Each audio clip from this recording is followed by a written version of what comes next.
आप सभी को श्री कृष्ण जन्माष्टमी की हार्दिक शुभकामनाएं। हिंदू धर्म में श्री कृष्ण जन्माष्टमी के पर्व का विशेष महत्व है और श्री कृष्ण जन्माष्टमी का पर्व हर साल भाद्रपद महीने के कृष्ण पक्ष की अष्टमी तिथि को मनाया जाता है। श्रीमद् भागवत पुराण के अनुसार भगवान श्री कृष्ण का जन्म अष्टमी तिथि रोहिणी नक्षत्र लगन वृषभ राशि बुधवार की मध्य रात्रि को मथुरा के कारागार में हुआ था। इस दिन को लोग बड़ी धूमधाम से मनाते हैं और उपवास करते हैं। रात के समय बाल गोपाल जी का जन्म होने के बाद विधिवत रूप से पूजा अर्चना करते हैं। मथुरा वृंदावन समेत पूरे विश्व में इस पर्व को बड़ी धूमधाम से मनाया जाता है। तो चलिए आपको बताते हैं साल 2024 में श्री कृष्ण जन्माष्टमी का पर्व कब है, इस दिन कौन कौन से शुभ योग रहने वाले हैं, कृष्ण जन्माष्टमी पूजा का शुभ मुहूर्त क्या रहेगा और व्रत का पारण आप कब कर सकते हैं। साल 2024 में जन्माष्टमी का पर्व इस बार जयंती योग में मनाया जाएगा। जयंती योग में जन्माष्टमी का व्रत करने से अक्षय पुण्य की प्राप्ति होती है और भगवान श्री कृष्ण के आशीर्वाद से सभी सुख और समृद्धि की भी प्राप्ति होती है। कहते हैं जो भी व्यक्ति इस योग में जन्माष्टमी का व्रत रखते हैं उनको मृत्यु के बाद वैकुंठ धाम में निवास मिलता है। इस बार सभी ग्रस्तजन और वैष्णव संप्रदाय के लोग एक ही दिन श्री कृष्ण जन्माष्टमी का पर्व मनाएंगे। अष्टमी तिथि प्रारंभ होगी 26 अगस्त सोमवार को सुबह 3:29 से और अष्टमी तिथि का समापन होगा 27 अगस्त मंगलवार को सुबह 2:19 पर। इसलिए इस बार 26 अगस्त सोमवार के दिन ही श्री कृष्ण जन्माष्टमी का पर्व और कालाष्टमी का पर्व मनाया जाएगा। 27 अगस्त 2024 मंगलवार के दिन दही हांडी का पर्व रहेगा और इस दिन रोहिणी व्रत भी रखा जाता है। जन्माष्टमी के दिन रोहिणी नक्षत्र प्रारंभ होगा 26 अगस्त सोमवार को दोपहर 3:55 से। इससे पहले तक कृतिका नक्षत्र रहेगा और रोहिणी नक्षत्र की समाप्ति होगी 27 अगस्त मंगलवार को दोपहर 3:38 पर। जन्माष्टमी पूजा का शुभ मुहूर्त रहेगा 26 अगस्त सोमवार को रात 12 बजे से लेकर 12:45 तक।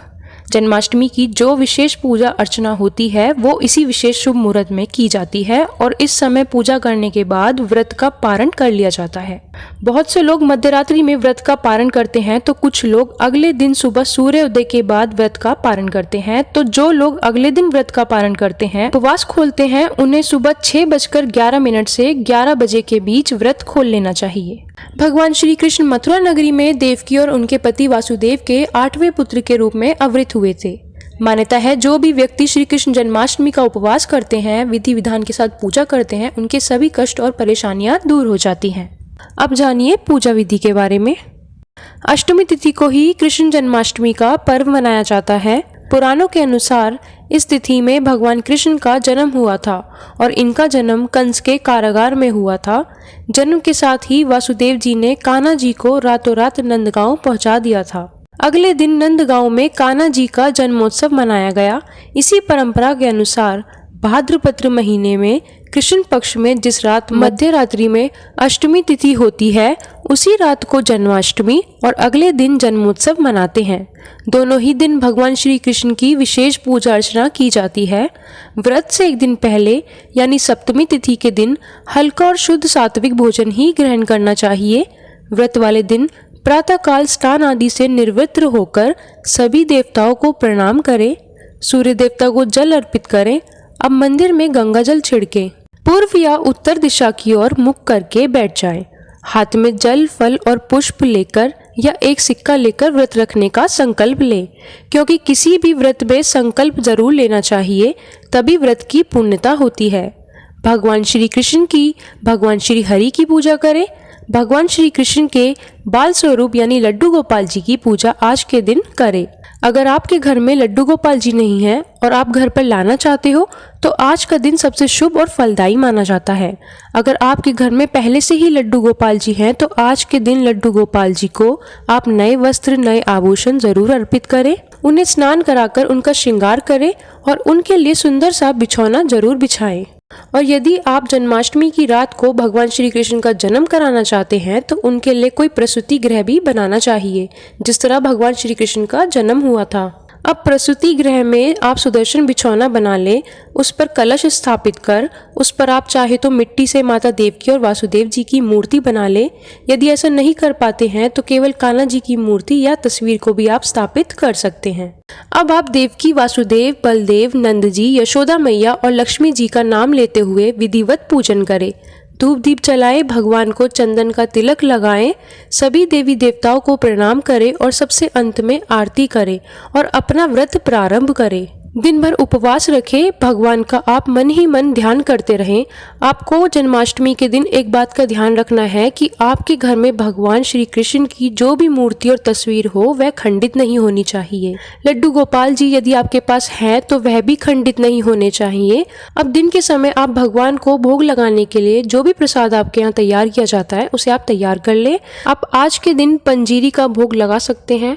शास्त्रों की माने तो रात के समय ही भोग लगाया जाता है। दिन भर भगवान को भोग आज के दिन नहीं लगाया जाता है, क्योंकि रात को जन्मोत्सव के बाद ही उन्हें भोग लगाना चाहिए। लेकिन अगर आपके पास पहले से ही लड्डू गोपाल जी हैं तो उनको आप फल का भोग दिन में लगा सकते हैं, क्योंकि वो भी हमारे परिवार के सदस्य के जैसे हैं और उनके ही जन्मोत्सव पर उन्हें भूखा रखना ठीक नहीं होगा, इसलिए आप दिन में उन्हें फल का भोग लगा सकते हैं। भोग में आप भगवान को रात के समय पंजीरी का भोग लगा सकते हैं। भोग में तुलसी पत्र जरूर होना चाहिए। अष्टमी के दिन आप तुलसी पत्र नहीं तोड़े। एक दिन पहले ही आपको तुलसी पत्रिका यानी सप्तमी तिथि को ही तुलसी पत्र को तोड़कर रख लेना चाहिए। तुलसी पत्र यदि आप तोड़ना भूल गए हैं तो ऐसे में आप अपने आप से गिरे हुए तुलसी पत्र भी जल से धोकर भगवान के भोग में रख सकते हैं, क्योंकि ऐसी मान्यता है कि भगवान श्री कृष्ण अपना कोई भी भोग बिना तुलसी जी के स्वीकार नहीं करते हैं। भगवान को तुलसी जी की मंजरी बहुत प्रिय है। तुलसी जी की मंजरी भी आप साथ में रखें। आज के दिन जितना हो सके उतना भजन कीर्तन करना चाहिए। आज के दिन यानी जन्माष्टमी के दिन भगवान श्री कृष्ण के मंत्र ओम नमो भगवते वासुदेवाय नमः मंत्र का जाप जरूर करना चाहिए। भगवत गीता का पाठ करना चाहिए। कान्हा जी की कथाएं सुननी या पढ़नी चाहिए। ऐसा करने से आपका व्रत पूर्ण होता है और आपको कई जन्मों तक इस व्रत का पूर्ण फल मिलता रहता है। रात की पूजा की आपको खास तैयारी करनी होती है। अब इस पूजा में आपको दो बातों का ध्यान रखना है। कुछ लोग रात को भगवान का जन्म मनाते हैं, जन्मोत्सव मनाते हैं, यानी अपने घर पर जन्म की पूरी प्रक्रिया करते हैं, और कुछ लोग केवल पूजा करके ही भगवान कृष्ण को झूला झुलाकर ही अपना जो पूजन है वह समाप्त कर लेते हैं और अपना उपवास खोल लेते हैं। अब ये आपके ऊपर निर्भर करता है। अगर आपकी इच्छा हो, आपकी सामर्थ्य हो तो आप भगवान कृष्ण जी का जिस तरह से जन्म हुआ था उसी पूरी विधि से आप जन्मोत्सव मना सकते हैं। यदि आप ऐसा नहीं कर पाते हैं तो आपके आसपास जहां कहीं भी इस प्रकार की प्रक्रिया हो रही हो आप वहां पर भी सम्मिलित हो सकते हैं और वहां पर भी पूजन सामग्री में या भगवान के भोग में कुछ भी अर्पित कर सकते हैं। जन्माष्टमी के दिन खीरे का विशेष प्रयोग कर उनसे भगवान कृष्ण का जन्म कराया जाता है।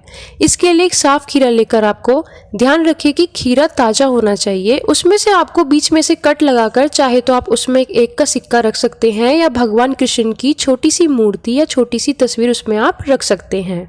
ठीक रात 12 बजे वो खीरा आपको काटना होता है और उसके अंदर से वो मूर्ति तस्वीर आपको निकालनी होती है और इस प्रकार से जन्म मनाया जाता है। भगवान श्री कृष्ण के जन्मोत्सव से पहले कुछ बातों का ध्यान रखना है, जैसे कि प्रसाद हमेशा स्नान करके साफ शुद्ध अवस्था में ही तैयार होना चाहिए। प्रसाद झूठा नहीं करना चाहिए। भगवान को भोग लगाकर ही प्रसाद को बांटना चाहिए। अगर आपकी कोई मनोकामना है उसकी पूर्ति के लिए आप रात 12 बजे के बाद से या अगले दिन नवमी तिथि में भी किसी गरीब छोटे नवजात बच्चे को उनकी जरूरत का सामान उपहार में दे सकते हैं, जैसे कि उनकी जरूरत के कपड़े या जो भी उनके काम में आने वाली जो भी सामग्री है या जो भी सामान है आप उन्हें उपहार में दे सकते हैं। ऐसा करने से कान्हा जी प्रसन्न होंगे या आपकी जो भी मनोकामना है, चाहे वह संतान प्राप्ति की हो या आपकी संतान से जुड़ी कोई समस्या हो, आपकी कोई भी मनोकामना हो, वह भगवान कृष्ण जरूर पूरी करेंगे।